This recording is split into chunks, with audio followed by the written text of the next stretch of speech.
So are you looking into getting into modeling, or are you getting prepared for a photo shoot? Today I'm going to share a couple tips to help you guys out when you are modeling, when you're actually modeling during the photo shoot. So let's get right into it. So the first tip is to be dynamic. Be dynamic with your motions.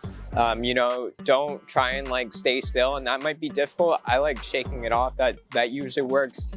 Telling people to shake it off. But just be dynamic, move around a lot. Don't try and like stay in the same position. And it also depends on your photographer, what they want you to do as well. But that is tip number one. I just changed settings on my camera. Don't forget to leave a like, by the way, and subscribe if you're not already.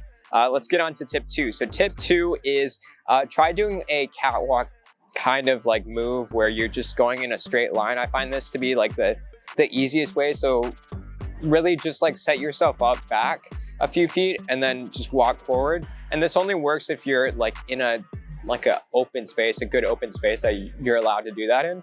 But yeah, just kind of like do a catwalk.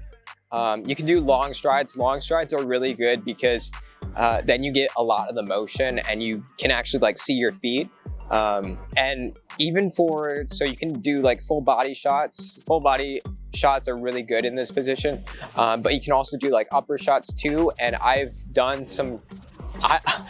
some pretty great shots where we are doing like a catwalk pose and you just get their upper body and it looks really, really great. So that's another pose idea that you can try out with your photographer.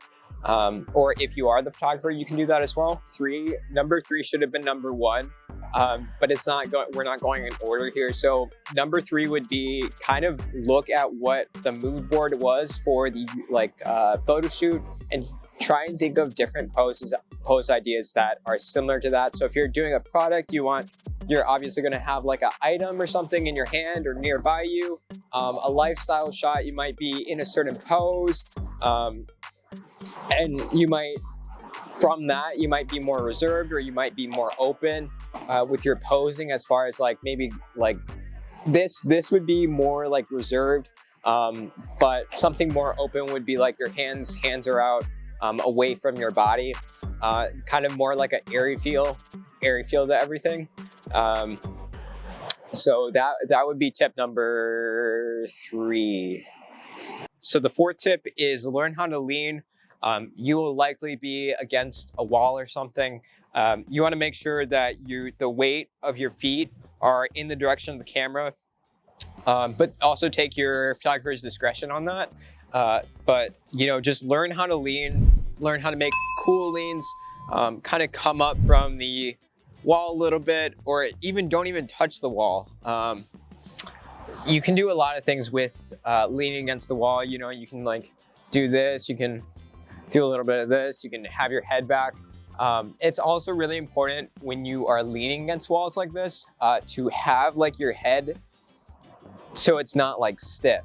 I noticed that a lot of times when I'm shooting against walls, that people have like very stiff necks, and you kind of want to be a little bit more dynamic than that, but don't make it like look uncomfortable. So that is tip number four. Just learn how to lean. Yeah. Okay, so tip number five is having direction while you are posing. So make sure that if you're looking at the camera, you stay looking at the camera, versus if you're looking off in the distance, make sure you have like a point where you are always looking. Otherwise you will be like, your eyes will be looking at different directions during the whole shoot.